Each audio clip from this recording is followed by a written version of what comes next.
I think he's been sued a couple of times in the past for this, but this is when he was signed to a major label. So the main person who's suing him right now is the Donna Summer estate. Rest in peace. I get into this conversation with artists all the time when they talk about sample clearance, and they're always like, well, can't the producer clear the samples? No, they can't. And this is why.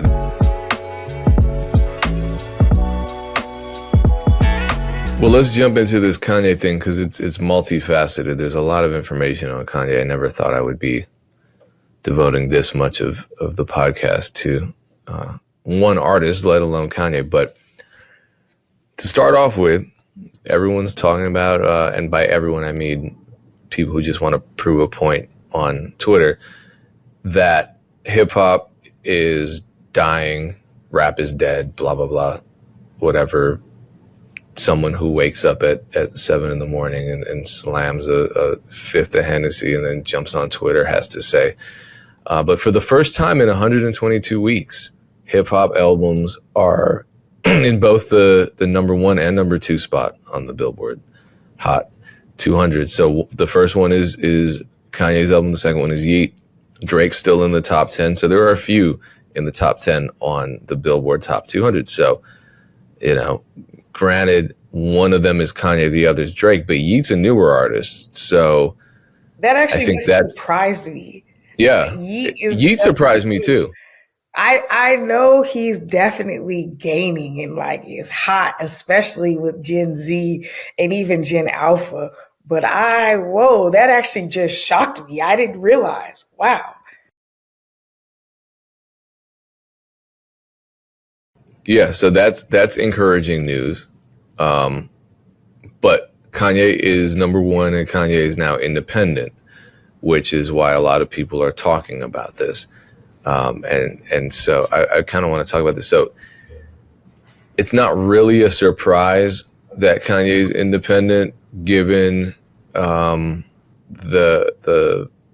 outrage at the statements he made. Now, on the one hand, Kanye said he loves Nazis. On the other hand, he said he loves Zionists. It's a pretty easy way to just burn every bridge at once.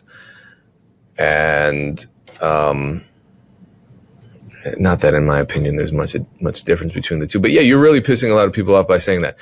So back when Kanye started going on Twitter and kind of exposing his previous contracts, one number that stood out to me was 14% royalty rate from College Dropout. That seems lower than average, especially for somebody like Kanye. I mean, maybe this is a reason why he seems so, I don't want to use a negative term, why he seems so adamant about fairness in the music business and why he's consistently going at these labels next. But he wasn't. I mean, that's his first album. So, but he was, though. That's my thing. If you have a track record as a producer of hit after hit after hit after hit, I mean, Kanye didn't come in to rap as a brand new rapper. He came in as a seasoned producer that defined a generation. And but if you watch his doc, there wasn't a lot of confidence in his, from other people. Obviously, he had a lot of confidence, but from other people about his own songs, they kind of wanted to keep him in the production lane because it was working so well. No, and I understand that, but he's proven himself as a producer, and as a producer, he wasn't just making the beats or just engineering. He was co-writing. He was doing a lot. So having said that, to get 14%, correct me if I'm wrong, that's lower than average, right? Back then Back then it was probably 12.5. That's right in that range. Because even Macklemore, he came shortly after that, and that's what he was saying. They weren't even offering him a full 15%. Macklemore, had So I think they moved it up to 15 recently. But oh wow, yeah. Okay. Yeah, I wasn't really in the music. I mean, I was in the music business, but not like that. So I wasn't aware that things are now better now that there's a 15 to 16% average. Okay. So I'm sure Kanye is aware of the discrepancy between the deals that he got later on as an artist versus what he got for College Dropout. And that also pushed him towards speaking out about this. So I think it's no surprise that he's independent now, but he also, back in 2020, maybe, this was a while ago, he tweeted, it was 2020, when he was going on that Twitter rant, he tweeted some points, 8 points about it was called New Recording and Publishing Deal Guidelines, of course, capitalized because it's Kanye. But the first one was the artist owns the copyright in the recordings and songs and leases them to the record label publisher for a limited term. Now, that does happen. I signed a deal like that with Capitol, me and Ted Park, and it was a licensing deal where we, for I think 5 years, we gave exclusive license to our master to Capitol, and then after that, it reverted back to us. And we're not Kanye, so that kind of thing is encouraging. And this was back in 2016, maybe, so it was a while ago. And he says that the deal should last for just 1 year. That would be great. I don't think the labels are going to go for it, but even if it's 5 years, I think that's a huge improvement. I would say even recently, like one of the artists that I was working with last year, that was a part of us taking a $250K loss as a business. One of their deals when we came into working with them was that RCA had done a licensing deal with them, which is once I realized the deal structure that artist had with RCA, they were no longer signed to RCA, but when they signed, RCA was like, we'll give you what you want if you let us have, I think they did a 3-year license on one album, a 2-year license on another one. Basically, as the albums went back, they did that. So they're willing to take shorter deals, but I think that's also why RCA is really up on the music side, because they're willing to, if you have momentum and you want to come over there, I think that they're willing to negotiate over there. That's not me saying go to RCA and be like, I want to do all these things, but I see that they have a willingness and they're motivated to make deals more equitable for people with momentum. One of his other points is that he wants 80-20 splits, 80 in favor of the musician, which is, that's going to, I mean, that would really shake things up, especially now that distributor deal. It's basically a distributor deal, because right now the opposite isn't even true for most artists. Artists aren't even getting 20%. So let's talk about distributor deals, because I have some questions.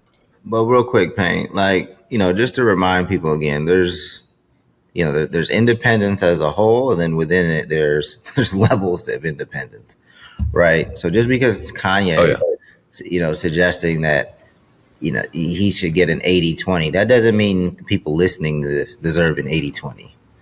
Right. Well, this is Kanye. This is signed Kanye. He's talking about label deals. Right. But I'm saying, like we always tell people, hey, it's about you building up your leverage. You can get a much favorable deal as long as you have, certain things in order. So, Kanye saying this at this point makes a lot of sense for him. Yeah. Because he's Kanye. But Kanye's like level 10, and then most independent artists are like 0 to 3. Well, that's why I think I was talking to someone from my nonprofit today, and he was upset about some of the negotiations when it comes to paying local artists for shows, and how a lot of local artists will ask for numbers that really don't make any sense, given their draw and given their business acumen and brand power. And my thing was like, if I can understand someone with a draw, like me, I just started throwing parties independently out here with my sister Cupcake. And like, granted, we have a great relationship with the venue, but it's like, if we do it, then we negotiate kind of, what we're getting out of it. And that's confidence on our part that we can bring those people out to our parties. And And so if an artist feels the same way, then they can do the same thing. You know what I mean? They can throw their own party rather than asking for something ridiculous from a promoter or a nonprofit or whoever, when it's not really, it doesn't make sense. So I think a lot of musicians overemphasize their potential value or theoretical value when in reality, when this is business, it's based on projections and actual numbers, and it's more grounded in the real world. But if you can do that by yourself, you can either continue doing by yourself successfully, or you can leverage that success towards something of more benefit from you if now you're going to another company, a label, a distributor, whoever. You know, like with Two Loss, an artist that just popped up this morning isn't going to go to Two Loss and be like, yeah, I need a $10,000 marketing advance to sign a distribution deal with you. You just be like, sign up for free for the 3 months, and if you make that much money, if you're that confident that you're worth $10,000, you can make that yourself. You know what I mean? But if you haven't proven it with the numbers, then why would they give you $10,000? So it does. I see what you're saying, Dave. So moving back to Kanye, his album Vultures, him and Ty Dolla $ign's album is Vultures. I swear to God, dude, it's number one. It's grossed 1 million its first week. It grossed 1 million. So that's gross, not net. I don't know who's owed what, whether they've recouped whatever. I'm sure. His distributor gave him some kind of advance, but again, I don't know. That's just my guess. And the distributor is called Label Engine.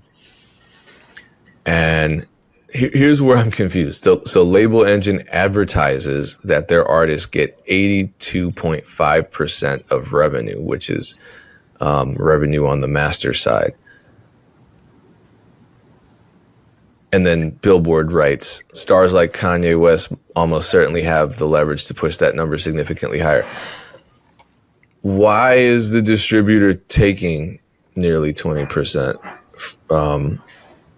Is this, because if I sign up for a distributor right now, they're not really taking that amount, are they? Yeah, if you have a relationship with a distributor and they front you a budget, they'll usually take that type of percentage. With a budget. Yeah, or label services. So he may have asked for, certain label services, radio promo, direct to fan initiatives built through their system where he doesn't have to come and build the mechanism for it. So yeah, that seems about like I've seen stuff go up to 30. I've seen one deal went up to 40% until they recouped and then reverted back to like a traditional percentage. I know Dame can speak to that more because he works for a distributor, but yeah, I've done probably 5 deals with distributors that included budgets or some sort of additional services that I would get from a label but didn't want to give up masters for, so we just exchanged percentages. Yeah, I mean, all of that is correct. We have at Two Loss, we have just kind of like the DistroKid equivalent where people just come and distribute their music on their own. But then we also have, we do direct deals with artists as well.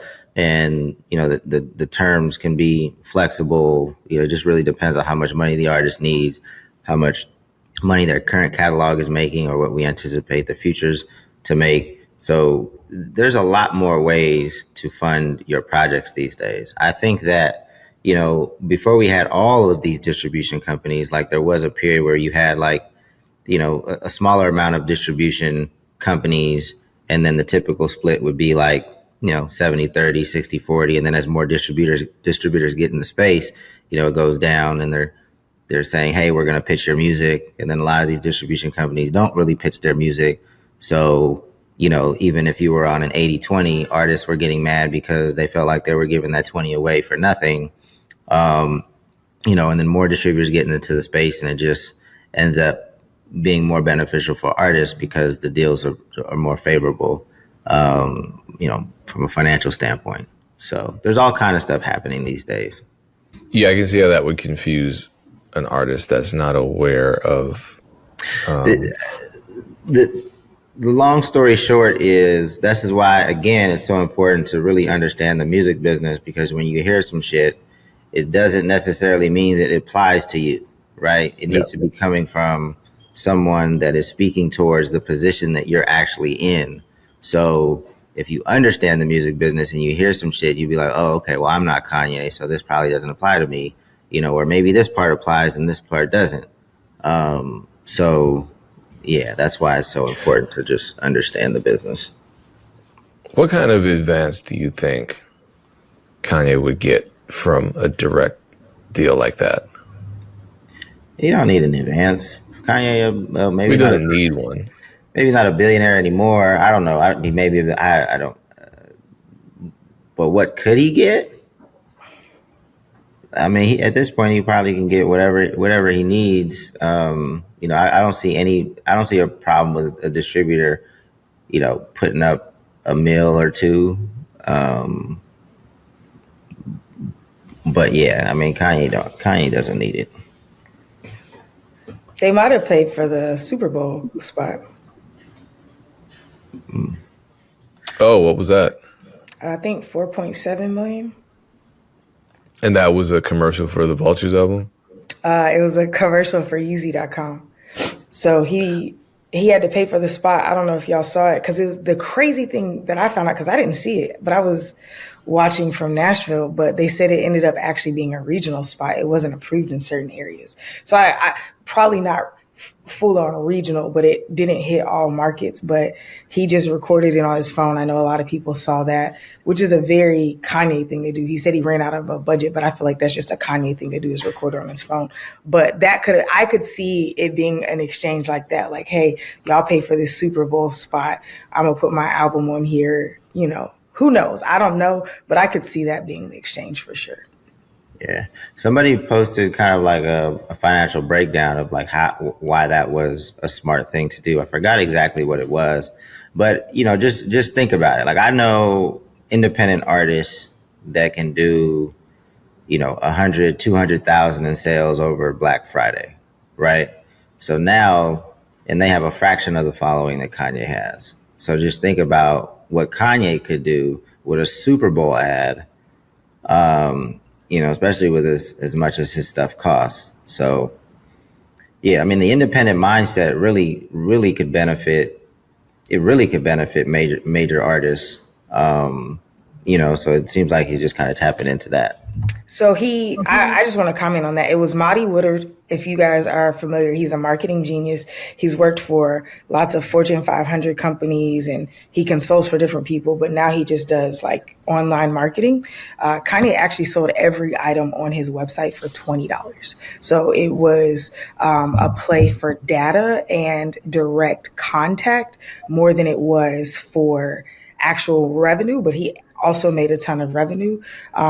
In total sales, he did 19.3 million across, I think, a week. He got 294,000 orders. And with that order, he got the location of everybody who bought from him, direct location, because he had to ship it, email, phone number, and I think gender.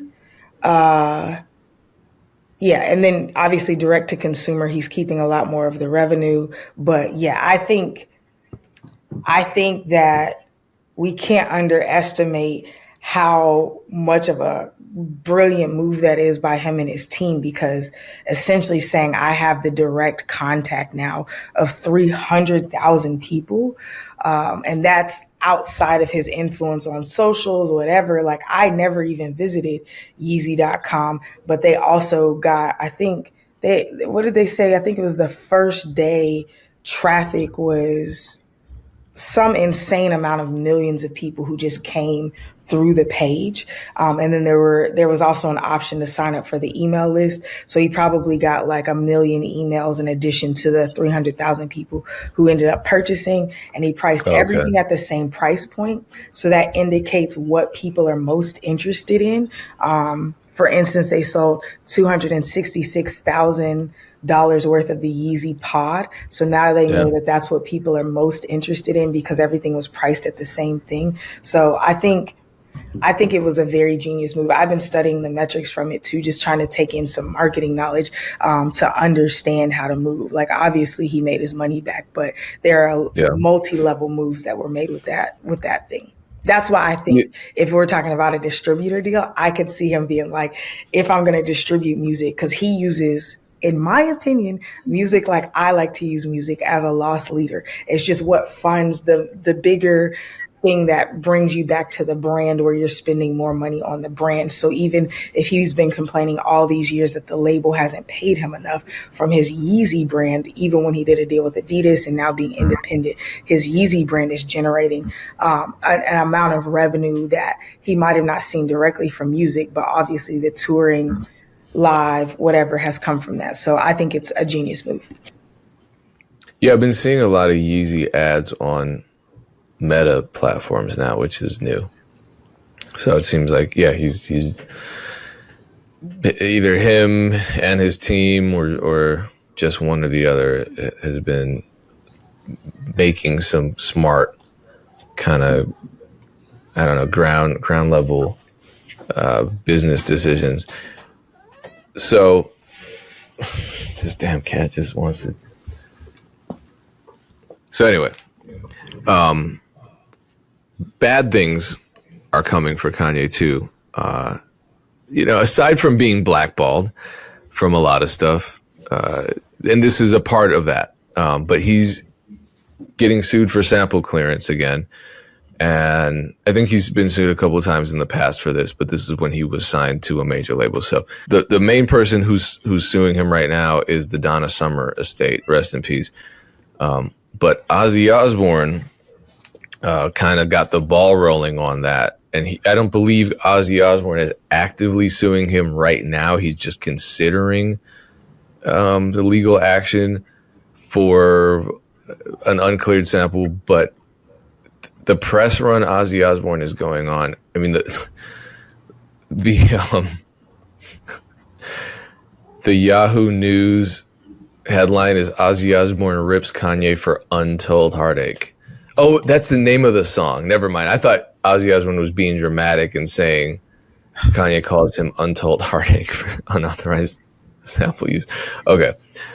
So what happened with the Donna Summer estate is that he initially attempted to get the sample cleared, and her estate said, no, we are rejecting the sample clearance because of his anti-Semitic comments. He did say some positive things about Hitler. I get into this conversation with artists all the time when they talk about sample clearance, and they're always like, well, can't the producer clear the samples?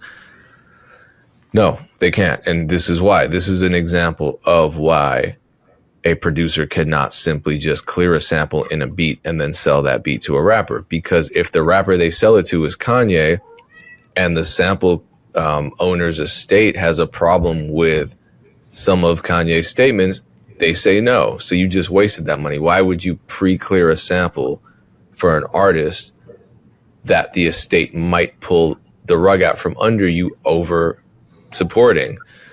It doesn't make sense, but a lot of people still have in their mind that it's the producer's role. It's shared responsibility. I mean, an estate could say no, period, just on the strength of them not wanting to be sampled. But more often than not, it's some kind of religious objection. It's an objection to the content.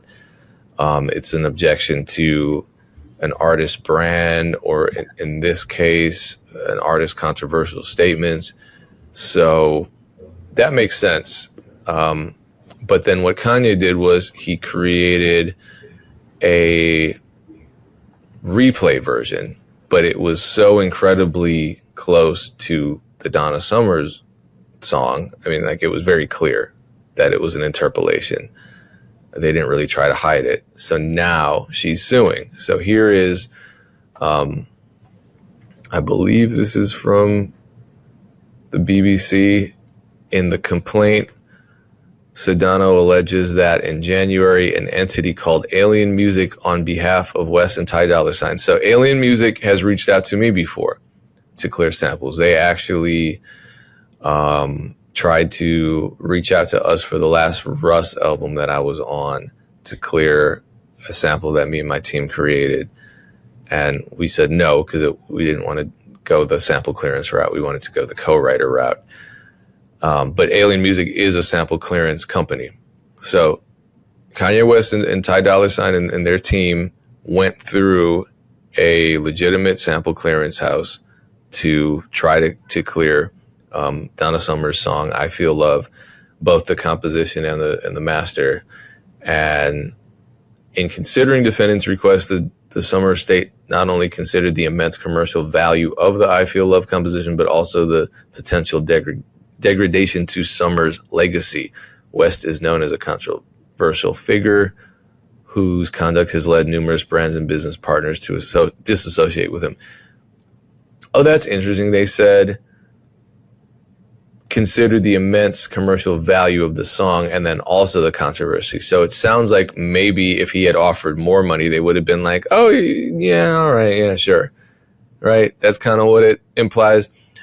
The estate denied the clearance request in early February, writing to the musicians' representatives that the denial meant an absolute prohibition against any license or other recording artist covering "I Feel Love" from using a Donna Summer sound alike or using the original Donna Summer recording. After being denied by the estate, Sedano alleges West and Ty Dolla $ign went to Summer's record label Universal Music Enterprise for sampling permission, but the label also denied the artist's request. So then they just dropped the interpolation anyway, and it's out. And there is a lawsuit. So I wonder if that was just a legal decision where they thought, okay, we're just going to get the song out. The controversy might be good promotion, and the ends are going to justify the means, and they're going to come out on top once the dust settles. I don't know. What do you guys think? I think it's a bold move. It's not the first time that samples haven't been cleared on his side of the world. So I don't have much to say. I think it's interesting, but yeah. I just feel like this is incredible. Like, bold isn't even the word. It's brazen. Even that's not the word, because you already went through every legitimate step that you could, and you've been denied at every point, and you just said, you know what? They know I'm here. I'm just going to do it. It's like mugging someone without a mask. You know what I mean? There are going to be legal repercussions, but it's like if you're mugging someone with a briefcase full of billions of dollars, and you know that when all is said and done, you can maybe negotiate your sentence down to like 10 years. Is that worth it? You know what I mean? Because at the end of that 10 years, you're going to get billions of dollars that you stashed away somewhere. So is that worth it? And I feel like this has to be calculated, because otherwise, someone like Kanye, he's been involved in sample clearance lawsuits in the past. And I think back then when he was associated with record labels, that's really not so much his call. Now, as an independent, it's his call. I mean, but it's also the labels, the distributor's call.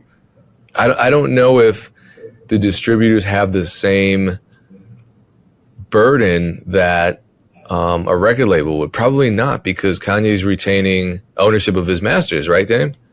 So it's a different situation legally. Yeah, I mean, don't quote me on this. So yes, it is. But if we get asked to take the music down, we have to take the music down. And they did, and now it's back up, or it was a couple days ago. So again, the up and down, I feel like a lot of calculated decisions are being made, and these are incredibly bold decisions. But I think, the takeaway for the rest of us who aren't Kanye, is one of the main ones, is that the sample clearance process can be completely derailed based on either the content of the song or any controversy surrounding the people involved in the song. I think a lot of people think sample clearance is just a matter of, reaching out to the artist and be like, hey, Donna Summer, and she's long deceased, rest in peace again. But a lot of people, when they're talking to me, they're like, why don't you just clear the sample? I clear samples all the time. I just reach out to the artist and they're cool with it. I'm like, I don't know what universe you're living in where you can just reach out to an artist who may be deceased or a famous artist who, you know, whatever. And you just get like a verbal confirmation that, yeah, go ahead.